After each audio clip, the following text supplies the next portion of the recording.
এখানকার পরিবেশ খুব মারাত্মক, যতদূর পর্যন্ত চোখ যায় শুধু পাহাড়, বালু ও পাথর।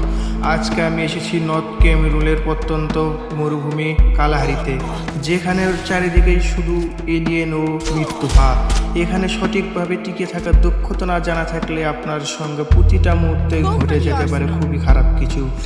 আমি আজকে দেখাবো এখানকার এলিয়েনদের সাথে কিভাবে মোকাবিলা করতে হয় ও এখানকার নিষ্ঠুর প্রকৃতির সঙ্গে কিভাবে টিকে থাকতে হয়।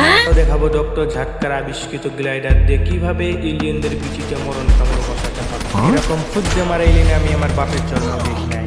আমি আছি কালাহারির সব থেকে বড় উঁচু জায়গায়, যেখান থেকে এক পাও ফেলানো ভুলে সোজা আমি কালকিয়া গ্রিলস। চলুন আর বেশি কথা না বলে চলে দিয়ে আজকের রোমাঞ্চকর গেম প্লে ভিডিওতে।